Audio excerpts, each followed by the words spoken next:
lá, 2014 tem tudo para ser um ano de pouca produção legislativa. Afinal, é ano de Copa do Mundo no Brasil e de eleições. Mas é também um ano de cenário político ainda muito indefinido. A economia não vai bem e é grande apreensão em relação às ruas. Depois do que se viu no ano passado, apostar que haverá manifestações parece fácil. Mas em que proporção e principalmente o impacto que terão no cenário político eleitoral, talvez ainda seja difícil prever. E qual vai ser a atitude do Congresso Nacional? Quem vai falar mais alto? A governabilidade ou o voto? É o que vamos debater hoje no Expressão Nacional. Estão aqui comigo o deputado Rubens Bueno, do PPS do Paraná, que é líder do partido na Câmara. A deputada vice-líder do PT, deputada Margarida Salomão, de Minas Gerais. O cientista político Cristiano Noronha, ele é chefe do Departamento de Análise Política da consultoria Arco Advice. O economista e diretor de Finanças Públicas do Banco Central, Carlos Eduardo de Freitas. E você que nos assiste pela TV Câmara, Rádio Câmara ou pela nossa página na internet, qual é a sua expectativa? Participe pelo 0800 69 69, o e-mail expressãonacional@câmara.leg.br ou o Twitter, @xnacional. Senhores, senhora, muitíssimo obrigada pela participação no Expressão Nacional hoje. Eu gostaria de começar com a deputada Margarida Salomão, do PT de Minas Gerais, que é vice-líder do partido. Deputada, qual é a expectativa do governo em relação à produção legislativa ao ano de 2014 no Congresso Nacional? Boa noite, em primeiro lugar, Maristela, os nossos companheiros debatedores, deputado Rubem Bueno, Cristiano Noronha, economista Carlos Eduardo de Freitas. Uma satisfação muito grande estar aqui participando dessa conversa. A nossa expectativa, eu não posso falar pelo governo, eu sou vice-líder do PT, eu não sou líder do governo. Mas, evidentemente, na medida em que há uma grande convergência do partido e o governo, eu diria que, em primeiro lugar, essa questão de poderem haver manifestações, isso para nós não é nenhum bicho de sete cabeças, pois, afinal de contas, numa sociedade democrática, espera-se que a população, de fato, tenha condições de se manifestar, e na história recente do Brasil isso vem acontecendo de uma forma, inclusive, muito positiva, se nós considerarmos a nossa evolução desde as diretas. As grandes conquistas políticas e sociais que nós podemos reconhecer decorrem, em grande parte, da movimentação da sociedade. Então, eu acho que isso é, na verdade, uma expectativa benigna e não um risco que nós devamos enfrentar. Com relação à produção legislativa, a minha própria avaliação não é produtivista. Eu não acho que se possa avaliar a produtividade do Congresso pelo número de projetos de lei votados. Na verdade, muito mais interessa o impacto daquilo que venha a ser aprovado. E nós, no ano passado, por exemplo, que foi um ano, como você mesma observou, um ano com muita agitação, com muita turbulência, foi um ano muito produtivo do ponto de vista do Congresso. Então, eu acho que esse ano, é lógico que nós temos as determinações do calendário da Copa do Mundo, as determinações da própria calendário eleitoral, mas eu tenho a expectativa de que nós vamos ter um ano muito bom. Nós estamos, nesse momento, concluindo a votação do Código de Processo Civil, que é um texto fundador, um texto muito importante, que, naturalmente, é difícil de evoluir, né? Então, é necessário que haja muito debate, é compreensível que isso não ocorra com tanta velocidade. Estamos para votar o Marco Civil da Internet, que é alguma coisa que resultou de um amplo debate pela sociedade civil, até que nós chegarmos a, vamos dizer, uma grande maioria de consensos. Então, eu, na verdade, tenho uma expectativa muito positiva com relação ao ano de 2014. Vamos então ouvir a oposição, o deputado Rubens Bueno, PPS do Paraná. Qual é a expectativa da oposição? A oposição tem alguma estratégia especial para fazer votar aqueles projetos que talvez não sejam de interesse do governo, que tem uma ampla maioria aqui na casa? Olha, o discurso do governo tem sido no sentido de que tem que se evitar aqui no Congresso a votação de projetos que tragam custos para o governo. As chamadas pautas-bomba? Só que o governo faz exatamente isso, né? A pauta-bomba está dentro do governo e não no Congresso Nacional. Por que é que o governo pode subsidiar, através do Bolsa Empresário, cerca de 24 bilhões de reais ano para atender juros subsidiados através do BNDES às empresas nacionais. Isso pode. Agora, atender ao agente comunitário de saúde em cerca de R$ 200 mês, não pode.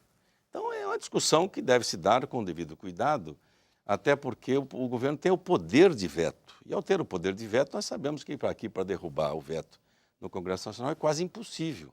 Até porque cerca de 80% dos parlamentares, tanto na Câmara como no Senado, pertencem à base do governo. Seja um ministério de presentes, seja mais um estatal de cargos, e vai por aí afora. Tanto é verdade que o governo abusa em gastos. Mais um ministério foi criado, tão logo a presidente da República foi lançada candidata à reeleição em fevereiro do ano passado, quase 2 anos antes. Então, hoje tem 39 ministérios, com toda uma estrutura, com gastos absurdos.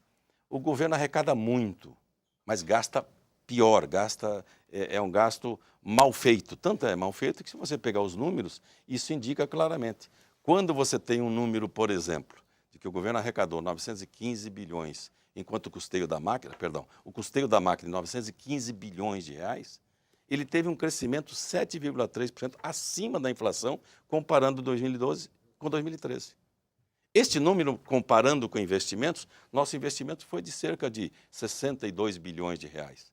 Muito pouco para um país da necessidade do nosso de investir na infraestrutura. Então, o gasto, em se tratando aqui, tem que ser mais qualificado, tem que ser bem gasto e gastar onde precisa e não onde não precisa. Numa máquina que tem hoje quase 25 mil cargos comissionados de livre nomeação do Poder Executivo. Então, dito isto, e aí entra na mobilização rapidamente, para dizer o seguinte, toda ela foi feita contra tudo que está aí, contra os gastos do governo, contra os gastos da FIFA. O governo lá atrás, o país foi escolhido em 2007, em outubro, para ser o país sede da Copa do Mundo, e lá estava previsto 2 bilhões de reais para os estádios. Está em cerca de 8 bilhões de reais. Por quê? Porque tudo começou em 2011. Só 4 anos depois, de forma atabalhoada, onde as obras de mobilidade pouco estão acontecendo e com valores já muito mais altos do que se imaginava. E nós temos aqui o resultado disso tudo, ou seja, sem planejamento de médio e longo prazo, a não ser o planejamento eleitoral de outubro de 2014. Então, já que a gente começou a falar de economia, vamos ouvir um economista. Carlos Eduardo Freitas, que foi diretor do Banco Central. O deputado Rubens Bueno falou bastante na questão econômica do Brasil, né? Na questão fiscal, na questão do desequilíbrio fiscal. E as manifestações, quando elas começaram em junho do ano passado, elas tiveram como start, como ponto de partida, o aumento das passagens de ônibus. Daí virou aquela coisa enorme, né? Que várias reivindicações surgiram, o fim da corrupção, melhoria na saúde pública, na educação, a PEC 37, que tramitava aqui na casa e que rapidamente a Câmara rejeitou, já tinha aprovado no primeiro turno, rejeitou no segundo turno. Na sua avaliação, que impacto que esse cenário, então, pode trazer para dentro do Congresso Nacional? Bom, é claro que essas manifestações, elas representam, não? Elas traduzem uma espécie de mal-estar geral da sociedade. Há uma insatisfação geral, que é difusa. A sociedade não consegue precisar exatamente o que está incomodando. Naturalmente, há elementos de natureza política, de natureza social, de diferentes ordens, mas há um pano de fundo econômico. Do ponto de vista econômico, eu não vou aqui entrar em detalhes de números disso e daquilo. O que me parece fundamental é o seguinte: o Brasil teve uma grande fase de prosperidade na primeira década do século XXI. Graças a quê? Graças ao comportamento da economia mundial. Quer dizer, o Brasil teve um ganho nos chamados termos de troca, quer dizer, o preço das exportações brasileiras menos o preço das importações subiu 36% entre 2004, 2005 e o final de 2011. Ou seja, houve um ganho real de 36%. Isso tornou tudo mais fácil aqui dentro. A equação fiscal ficou mais fácil, foi possível fazer grandes progressos na distribuição de renda, o coeficiente de Gini caiu, várias conquistas foram alcançadas. Só que essas conquistas não estavam lastreadas em poupança, investimento e trabalho. Elas estavam lastreadas num fator exógeno. O que acontece a partir de final de 2011, principalmente de 2012? Essa situação começa a se reverter, começa a ser devolvida. como a produtividade não subiu. A produtividade, os economistas reiteradamente dizem isso. A competitividade da indústria brasileira vai mal, tanto que a indústria desempregou, mas embora a taxa de desemprego continue baixa, mas a indústria desempregou.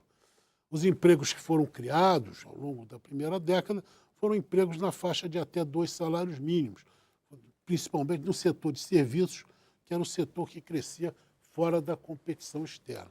Então, criado esse problema, o novo governo do Partido dos Trabalhadores, capitaneado pela presidenta Dilma Rousseff, anunciou na sua inauguração a perspectiva de continuar o panorama dos 2 períodos do presidente Lula. Então, criou uma expectativa na sociedade. Se você tomar os números, os anúncios do ministro da Fazenda eram de 5% ao ano de crescimento do produto interno bruto, 5,5%. Quando chega à média de 2,6%, que é o que deu até agora, a sensação de decepção é muito grande, porque o governo criou uma expectativa grande. E aí eu não sei como interpretar, mas a impressão que eu tenho é que no desespero, ou na tentativa de manter viva uma situação, começaram a acontecer coisas que são contraproducentes para o governo, como certos artifícios contábeis para dar a impressão que um determinado resultado fiscal foi alcançado. Isso gera perda, isso e outras coisas, gera perda de credibilidade, digamos assim, a repressão dos preços da gasolina, do óleo diesel, a redução do preço da energia elétrica, quando havia uma perspectiva de insuficiência de produção. O que aconteceu? Reduz o preço, aumenta a demanda. Então, isso tudo gerou um pano de fundo que é uma pena. Eu acho que a presidenta não tinha necessidade de ter criado tantos problemas para o próprio governo. Cristiano Noronha, eu gostaria de trazer um pouco, agora aproveitando o seu olhar de cientista político, o debate para a visão política, principalmente para a repercussão desse cenário político dentro da Câmara dos Deputados e a influência que pode ter na pauta de votações. Foi falado aqui, principalmente pelo economista, a questão da repercussão que o cenário econômico da primeira década teve e que, inclusive, o que contribuiu no olhar econômico para levar esses manifestantes às ruas, né? E, sem dúvida, isso tem um impacto político, até porque pegou os partidos políticos, o próprio governo, as pessoas foram pegas de surpresa, ninguém imaginava que aquilo fosse acontecer de uma hora para outra. Agora, existe uma expectativa muito forte de que isso se repita, principalmente às vésperas da Copa do Mundo, porque é um efeito midiático que tem uma manifestação dessa, não só internamente, como fora. Como é que você acredita que isso possa repercutir dentro do Congresso Nacional? Bom, as manifestações elas já trouxeram uma reação no ano passado para dentro do Congresso Nacional. O Congresso Nacional rejeitou aquilo que as urnas estavam pedindo que fosse rejeitado, como foi o caso da PEC 37, sobre a capacidade de investigação do Ministério Público. Projetos relacionados à desoneração de tarifas também avançou na Casa. A Câmara iniciou um debate sobre reforma política trazido de forma meio atabalhoada, meio desastrada por parte do governo, que chegou a propor um referendo popular. Isso não gerou uma reação positiva no Congresso Nacional. Aliás, isso não foi combinado, inclusive, com o maior partido da Casa e aliado do governo, que foi o PMDB. De fato que a gente teve algumas respostas que foram atendidas pelo Congresso Nacional, outras o governo não encaminhou de uma forma adequada, por isso que não avançou, por isso que não andou, como é o caso, por exemplo, da reforma política. Esse ano, as manifestações já estão aí, as manifestações já estão na rua, já estão acontecendo. A tendência é de que haja um aumento dessas manifestações à medida que a gente for se aproximando do evento da Copa do Mundo. Existem mobilizações que estão sendo articuladas por meio da internet, especialmente naquelas cidades onde vão sediar jogos da Copa do Mundo. É bem verdade que a polícia, o governo, de uma forma geral, ele tende a estar muito mais bem preparado na sua reação que no ano passado foi muito desastrada, houve excessos por parte da polícia, o governo não estava entendendo o que estava acontecendo, a população, enfim, querendo protestar, depois de muito tempo ali, de certa forma, talvez com algum tipo de revolta reprimida, que acabou eclodindo com o aumento das passagens. Mas a expectativa é que, para esse ano, o governo já esteja mais bem preparado, a polícia já esteja mais bem articulada para evitar que a gente tenha comportamentos tão violentos. É difícil falar que a gente tenha comportamentos tão violentos quando a gente ouve, quando uma pessoa já acabou morrendo recentemente quando jornalista. Mas, enfim, a tendência é de que o governo talvez tenha uma capacidade de ação melhor. O que eu vejo é que o Congresso Nacional vai também tentar fazer com que essas manifestações vindas é diferente do que aconteceu no ano passado, porque começou de uma forma muito difusa, mas a população chegou a apresentar alguns temas, aquilo que ela queria que visse aprovado, como foi o caso, por exemplo, da PEC 37, ou rejeitado, no caso da PEC 37. Mas dessa vez parece ser muito mais um discurso em protesto pela realização da Copa por si. Então é simplesmente uma rejeição, aparentemente não se estabelecerá uma pauta, né? Então, nesse sentido, a reação do Congresso fica um pouco difícil de dar uma resposta. E talvez também seja uma demanda da população por renovação, já que ao mesmo tempo que a população é muito próximo da Copa do Mundo, também teremos eleições. Então é possível que a população traga essa ideia de renovação e aí o Congresso Nacional pode, inclusive, de uma forma proativa, sugerir alguns temas que eventualmente possam avançar dentro da própria casa, tentando caminhar nesse sentido da transparência, da melhor gestão do gasto público. Então pode ser uma oportunidade até do Congresso apresentar uma pauta. Eu não acredito, infelizmente, que esse protesto ele traga resultado de aprovação de matérias tão rapidamente assim, porque elas tendem a acontecer numa época onde os partidos vão estar realizando suas convenções partidárias, vão estar definindo quem são seus candidatos. A gente vai estar no meio de uma Copa do Mundo que naturalmente vai esvaziar a casa. Na época do Nordeste, isso é lenda, mas acontece as festas juninas, e em ano eleitoral isso para a bancada do Nordeste se torna um peso muito, muito forte. E tradicionalmente em ano eleitoral, a gente sabe que a casa funciona em regime de esforço concentrado. Existe aqui um recesso branco. Então, muito provavelmente, o que se estabelece? 2 semanas de trabalho em agosto e 1 semana em setembro para votar aquilo que é essencial. Já tem 14 medidas provisórias, por exemplo, aguardando votação da Câmara. A Câmara vai ter que, e o Senado também, e eles então vão ter que dar resposta a essa pauta. Vamos entrar então num tema, deputada Margarida Salomão, um tema que está na pauta da Câmara, que já está na pauta da Câmara há muitos anos e que, como foi comentado pelo cientista político Cristiano Noronha, no momento das manifestações veio com muita força, que é a reforma política.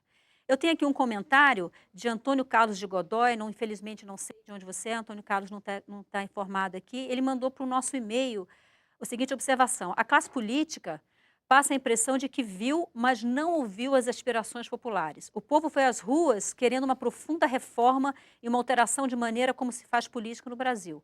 Em contrapartida, propuseram uma mini-reforma política e nem ela foi concluída. E, recentemente, o líder do governo, o deputado Arlindo Quinalha, do PT de São Paulo, ele disse sobre a reforma política: não há nenhuma possibilidade, em ano eleitoral, de votar uma proposta de reforma política, precedida de plebiscito, tal qual proposto pela presidente Dilma Rousseff. O que a senhora tem a dizer em relação à questão reforma política, que, inclusive, é um dos temas elencados pelo presidente da Casa, Henrique Eduardo Alves, como prioritários? Eu devo dizer que quem pautou a reforma política recentemente foi exatamente a presidenta Dilma Rousseff como resposta às mobilizações de junho e de julho. E nós todos vimos, embora não houvesse ninguém carregando um cartaz dizendo reforma política, mas nós todos lemos as pessoas dizendo não me representa. Então, evidentemente, há uma crise de representação. Evidentemente, há um desejo de as pessoas participarem de uma forma mais ativa da definição dos seus próprios destinos. Isso é um clamor pela reforma política. O que a presidenta propôs, e a meu ver, não foi de forma atabalhoada. O que me parece que foi atabalhoada, infelizmente, foi a reação do Congresso. O Congresso tem setores muito conservadores que têm muita dificuldade de lidar com uma mudança mais estrutural. Tanto é verdade que há 10 anos discute-se na Câmara uma reforma política. Chegou-se, ano passado, muito perto de votar o relatório do deputado Henrique Fontana e, de repente, isso também retrocedeu.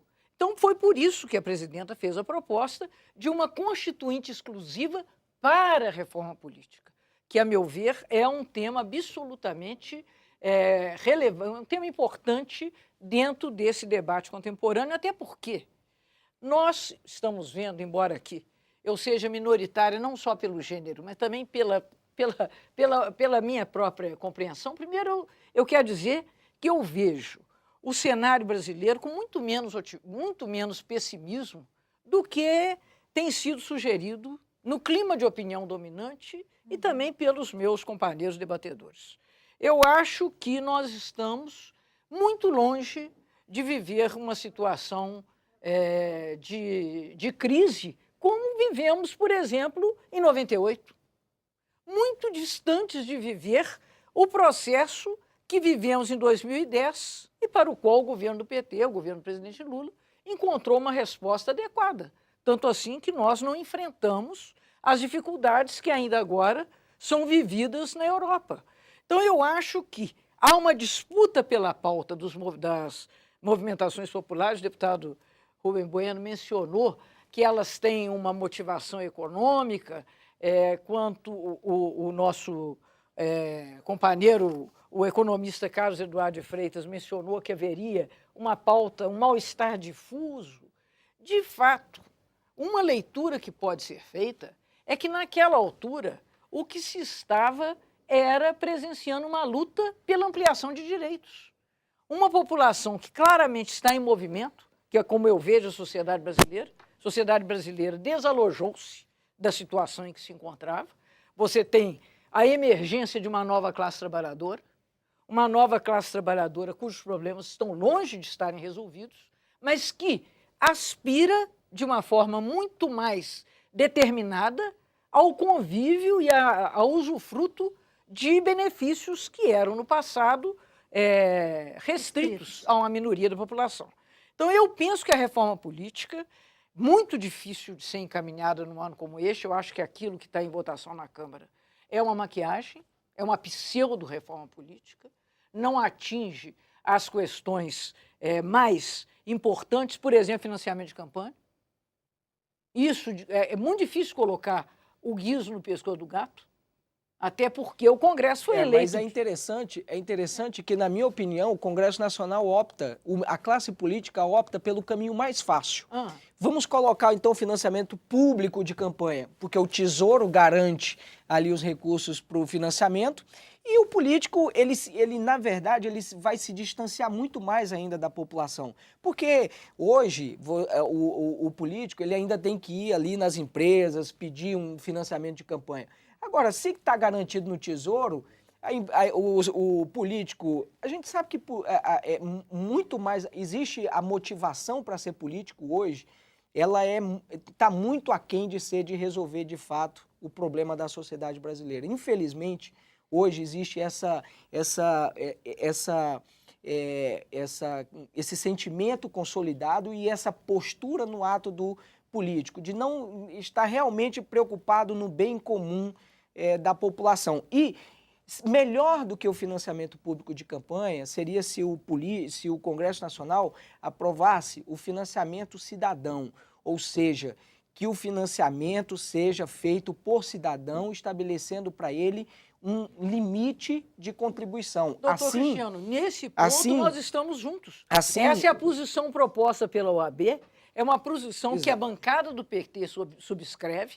Não, é uma posição... a bancada oficial, a posição oficial da proposta do PT está no parecer do deputado Henrique Fontana, que é o financiamento público de campanha. Naquela altura, isso foi o que foi proposto e não foi nem a voto.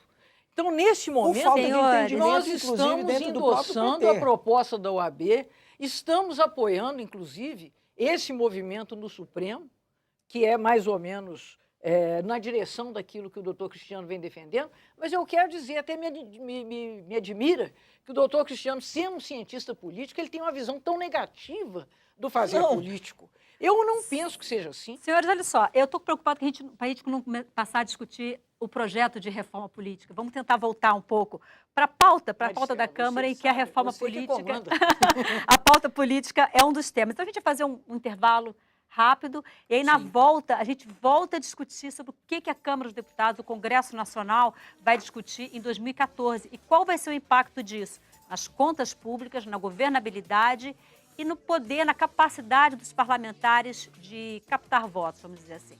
O Expressão Nacional volta já já, eu espero você.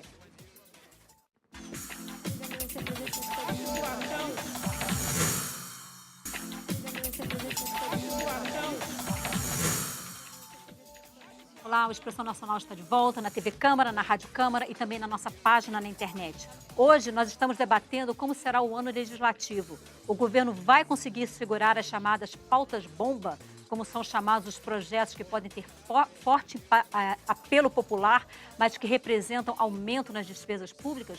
Ou os parlamentares vão se preocupar mais em agradar seus eleitores e garantir votos? Participa do nosso debate o deputado Rubens Bueno, do PPS do Paraná, que é líder do partido na Câmara. A vice-líder do PT, deputada Margarida Salomão, de Minas Gerais. O cientista político Cristiano Noronha, ele é chefe do Departamento de Análise Política da consultoria Arco Advice. E o economista e ex-diretor de Finanças Públicas do Banco Central, Carlos Eduardo de Freitas. Deputado Rubens Bueno, eu quero voltar nesse bloco com o senhor, falando um pouco sobre o apelo que as chamadas pautas-bomba, que representam aumento nos gastos públicos, que o senhor inclusive comentou no início do debate, pode ter na fidelidade da base do governo. A gente tem uma base governista bastante eclética, vamos dizer assim, você tem vários partidos de vários matizes ideológicos na base do governo. Você acha que o fato de ser um ano eleitoral pode fazer com que alguns desses parlamentares resolvam desalinhar-se um pouco dessa fidelidade ao governo?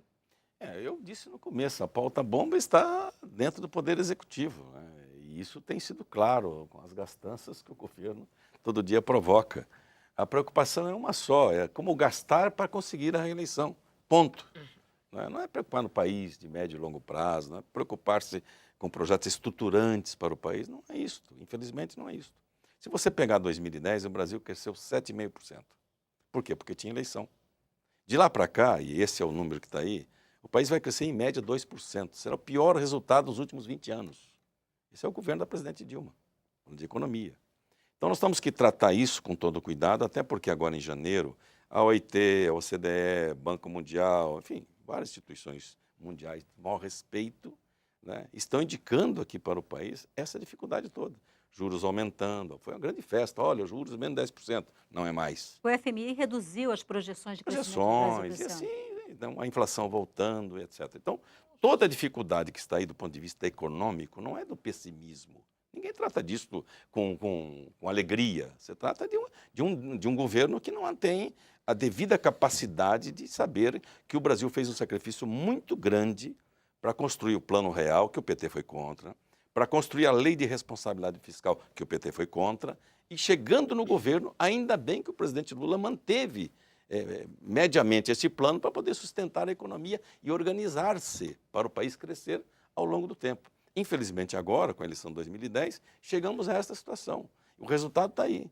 Então, vamos começar a pensar. Aqui na Câmara dos Deputados, por exemplo, que o Cristiano falou e a deputada Margarida falou. Quer dizer, nós temos aqui, desde o ano passado, a pauta paralisada, trancada pelo governo. Não deixa o parlamento votar, porque tem a urgência constitucional, as medidas provisórias que vai trancando a pauta. Então, todos nós gostaríamos aqui de estar produzindo, e eu estou de acordo com ela. Eu acho que isso aqui não é a fábrica da Coca-Cola, que é pela quantidade, é pela qualidade. Aqui é o fórum de debates da sociedade brasileira. Quais os projetos, né? Eu sempre defendi a tese que o projeto, quanto mais preparado ao longo do tempo, mais debatido, mais aprofundado, será uma lei duradoura. Se for votar às pressas para votar, essa lei vai ter vida muito curta. Com relação à reforma política, nós temos um documento, o PPS tem um documento, que é um livro publicado, da reforma política, entregue a todos os presidentes de partido, Câmara, Senado, Supremo, TSE, distribuímos esse documento, que tem começo, meio e fim. A questão do financiamento público, somos de acordo, mas não exclusivo. Tem que ter o financiamento da pessoa física, até um limite, no número que nós indicamos, R$2.000, né? Para que seja uma coisa também de responsabilidade do cidadão que queira participar, que queira contribuir. Então, você pode tratar isso. Não ter mais esse negócio de fidelidade de domicílio eleitoral, e eu ser obrigado a ser filiado a um partido político para ser candidato. Eu posso ser candidato, é um direito meu. Chamada candidatura avulsa. Avulsa. Eu vou lá e registro o meu nome. Esse é um outro problema.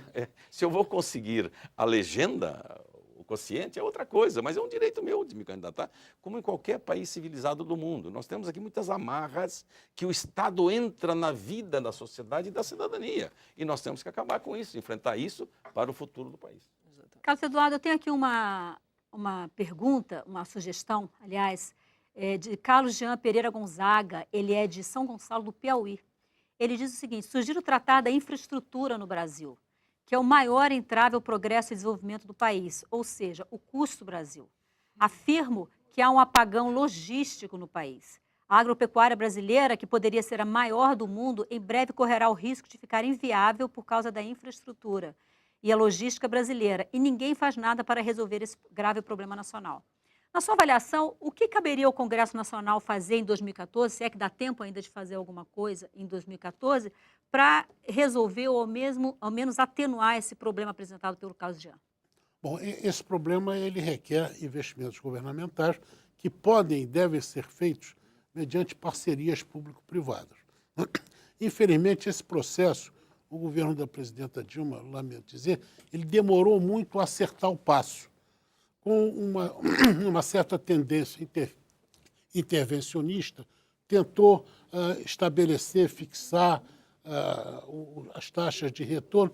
Afinal, ao terminar o ano de 2013, aparentemente o governo mudou de ideia com o novo ministro dos Transportes e permitiu uma maior liberdade nas taxas de retorno. Os leilões já foram bem-sucedidos, já responderam a isso. De modo que o problema que eu vejo, e aí aproveitando esse gancho, é uma coisa básica, foi o que eu tentei dizer. Quer dizer, evidentemente, a partir de 2011, a economia brasileira não podia ter o desempenho dos 2 períodos do presidente Lula, porque as condições internacionais estavam em mudança. Por que a recuperação de 2010 foi possível? Por uma razão que as pessoas não veem. A crise internacional ela fez um W, na verdade. Teve uma queda violentíssima no último trimestre de 2008. 2009 começou a se recuperar com uma fartíssima liquidez internacional. As commodities dispararam de preço em 2009, em 2010 e 2011 até outubro. Isso permitiu a saída gloriosa de 2010. Foi isso que esteve por trás. As pessoas não veem. A partir de outubro de 2011, nós começamos a perder nas relações de troca de novo.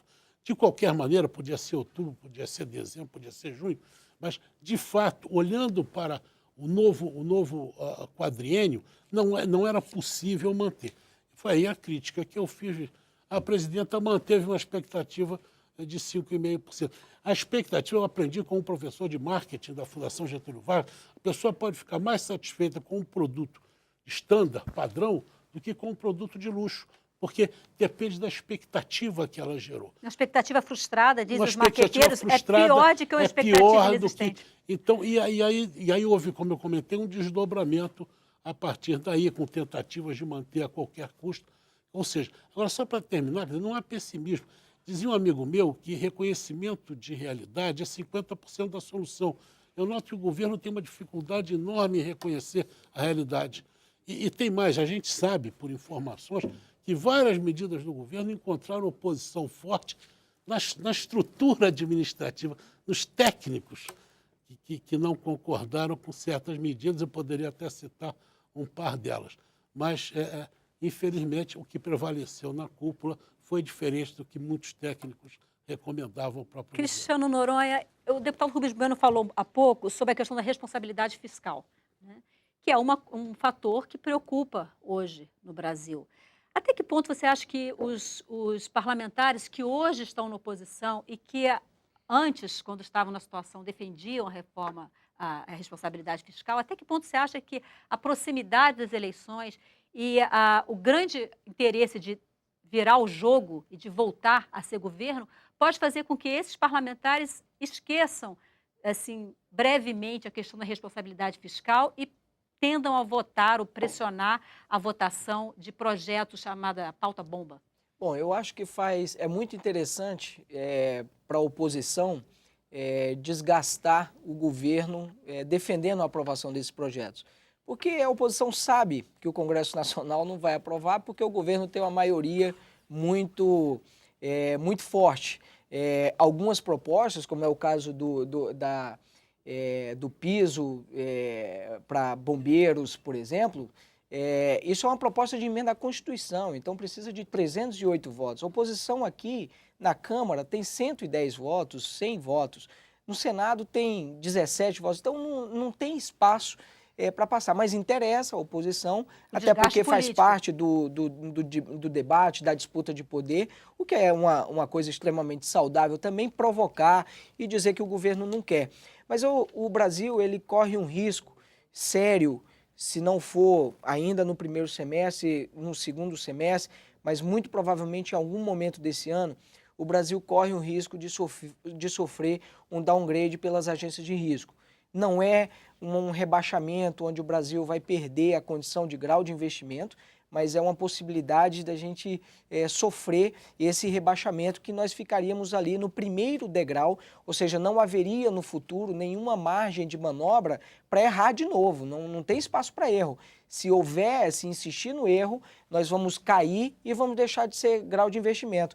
E aí esses investimentos que a gente tanto precisa de infraestrutura no país não vão acontecer, porque existem restrições para alguns países investirem em outros que não tenham grau de investimento. Portanto, eu acho que vai fazer parte da disputa de poder, mas eu não acho que haja espaço e eu também não acredito que algumas legendas, mesmo da oposição, vão querer ser depois responsabilizadas de ter colaborado para que o país tivesse um rebaixamento na sua nota de classificação. Então, eu acho que isso vai realmente fazer parte da disputa, mas a chance de aprovação, na minha avaliação, é pequena. Deputada Margarida, eu quero ler aqui para a senhora um comentário de uma pessoa que se diz otimista em relação a 2014. É de João Pereira de Oliveira Araújo, ele é de Lagoa Nova, na Paraíba. Ele diz assim: estou otimista em relação a 2014. O nosso país irá promover um evento mundial, onde estará com todos os holofotes virados para ele e os cidadãos ganharão com este evento. E no emprego pleno em que nós vivemos, quando queremos trabalhar, podemos encontrar e ganhar nosso sustento.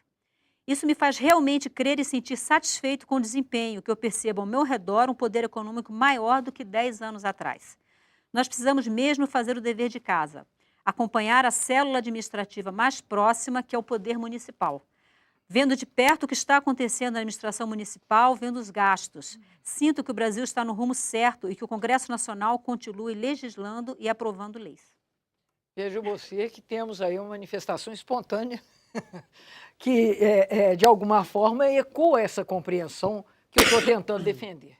Eu concordo com o nosso economista Carlos Eduardo de Freitas que entender a realidade já é um grande passo no sentido de resolver os nossos problemas. Agora, é preciso compreender, preciso ressaltar que nenhuma compreensão da realidade deixa de passar por um filtro interpretativo. Então, nós vemos o mundo como nossas ideologias, como nossas crenças, como as nossas convicções permitem que nós o vejamos. Então, é por isso que, em muitas partes, nós deixamos de considerar algumas coisas que a maioria da população brasileira está reconhecendo. Ainda que com a sua justíssima aspiração a ter mais, recentemente, um grande pensador nosso, do nosso partido, um pensador do Brasil, que está no nosso partido, que é o Marco Aurélio Garcia, falou uma frase extraordinária, que as manifestações que nós tivemos ano passado, na Europa, são no passado, quando nós tínhamos manifestações, por exemplo, contra a ditadura, era nunca mais, tortura nunca mais. As manifestações que nós presenciamos ano passado têm como pano de fundo nunca menos. Então, isso é um avanço da sociedade. Nós temos que reconhecer que nós estamos lutando por mais direitos e eu acho que num clima de possibilidade de obtê-los. Porque o nosso processo de desenvolvimento, o processo que é liderado pela presidenta Dilma, ela hoje tem 2 grandes pilares.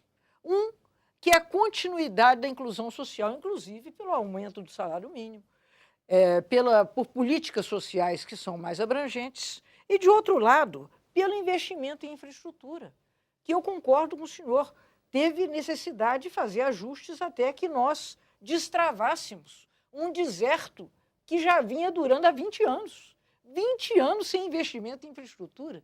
Eu, como professor universitário, quero dizer que isso é uma coisa expressa, por exemplo, pelo fato de que, nesse ano, a busca de vagas por economia civil foi maior do que a busca de vagas por direito, o que no Brasil é uma mudança tremenda, em termos até de demonstração de aspiração de vida.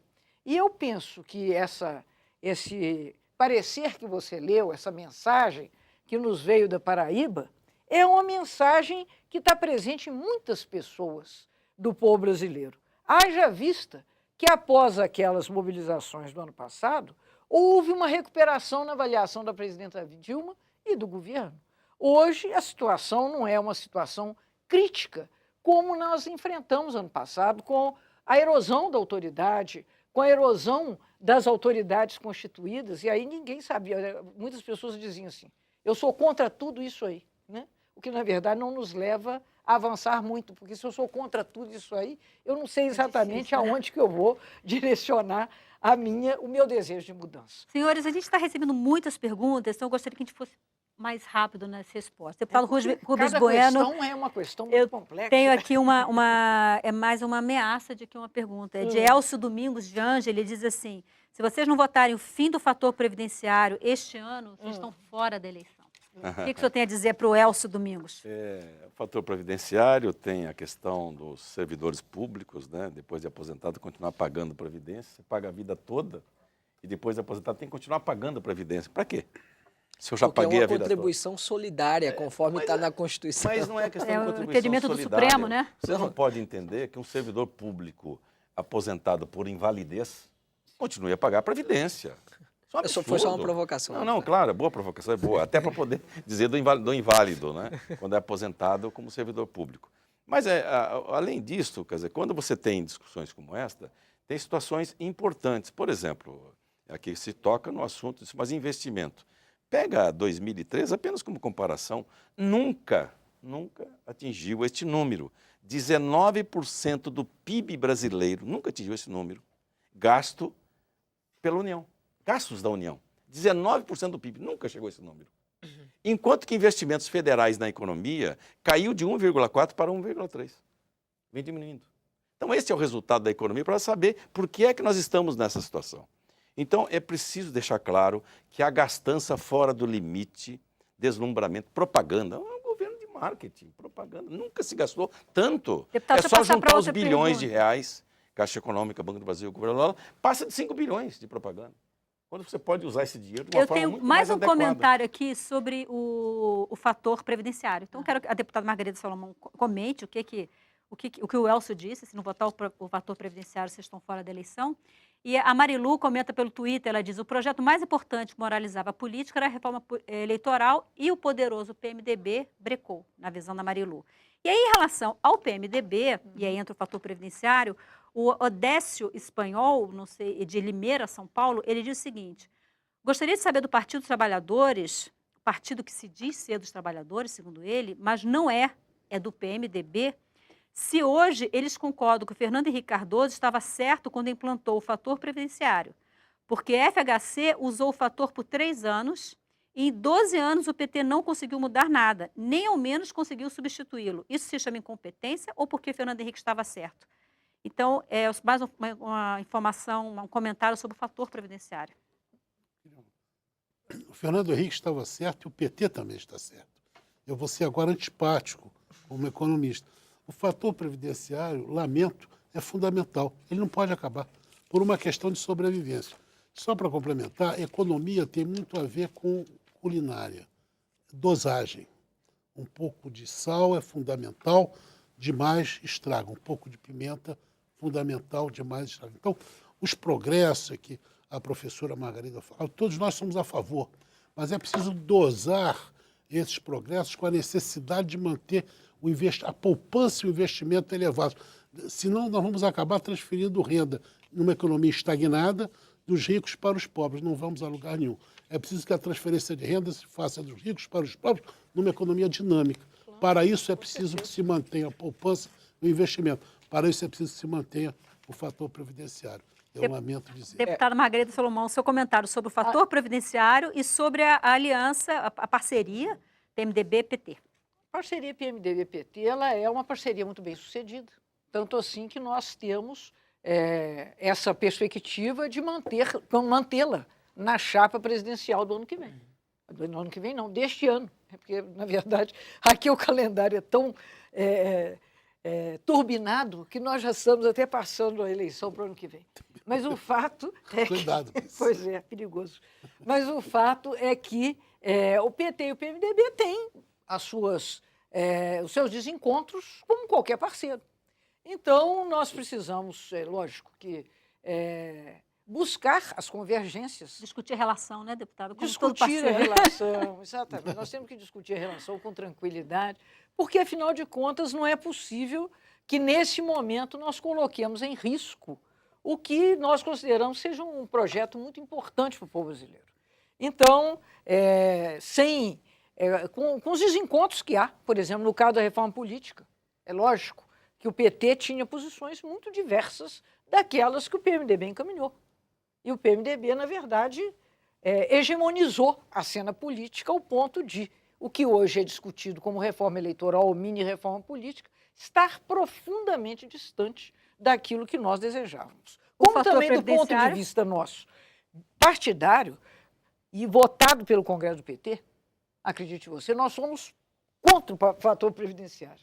Nós somos, diferentemente do que nos recomenda o doutor Carlos Eduardo de Freitas, nós temos a compreensão de que os direitos do trabalhador devem ser respeitados, inclusive, na sua aposentadoria. Mas, por outro lado, também sabemos que há os desafios da governabilidade, nem sempre fazemos tudo o que desejamos. Exercer poder tem bônus e ônus, né? Então, nós temos que continuar nesse trabalho, que é um trabalho árduo, mas recompensador, de fazer a transformação até que nós consigamos realizar em plenitude a nossa pauta. Cristiano Noronha, eu tenho aqui um último ponto que não foi tratado ainda, que vem de uma telespectadora, Erivan Leal. Ele diz o seguinte: será que o marco regulatório da mineração será votado esse ano? O governo parece que não se preocupa com a mineração ou parece não saber que o setor é um dos que mais exporta e gera recursos para o país. Nossa opinião, Erivan, ele tá em uma expectativa boa? A expectativa do Erivan pode ser boa de votar o Código de Mineração? Olha, o Código de Mineração ele ainda está em discussão na comissão especial, precisa sair da comissão especial, depois ir para o plenário. E é uma votação muito complexa, não é um tema simples. Eu diria que no melhor cenário, eu vejo que o Código de Mineração tem alguma chance de ser aprovado pela Câmara dos Deputados. Mas dificilmente vai ser uma aprovação definitiva, porque esse projeto certamente tem que ir para o Senado, e no Senado é muito pouco provável que não sofra alterações, o que teria que forçá-lo a voltar para a Câmara dos Deputados. Então, eu diria que pode sim haver algum avanço na Câmara esse ano, mas a aprovação definitiva ela é esperada apenas para 2015. Ok. Senhores, muitíssimo obrigado pela presença no nosso programa. Cristiano Noronha, cientista político da consultoria Arco Advice, muito obrigado. Prazer, Deputado obrigado. Rubens Bueno, PPS Paraná, muito grato também. Obrigado. Deputada Margarida Salomão, PT de Minas Gerais, vice-líder do partido, muito obrigada por sua participação. Carlos Eduardo de Freitas, economista e diretor do Banco Central do Brasil, muito obrigado também por sua presença. Você de casa que nos acompanhou pela TV Câmara, pela Rádio Câmara ou pela internet, muitíssimo obrigado pela sua participação. Esse tema, com certeza, é um tema que vai se repetir aqui no Expressão Nacional, em todos os outros programas da TV Câmara e da Rádio Câmara, com outras formas, mas esse é um tema de 2014. Então, se você quer saber como é que o Congresso Nacional vai se comportar em 2014, fique ligado com a gente. O Expressão Nacional volta na próxima terça, às 9h30 da noite, e eu espero você. Até lá.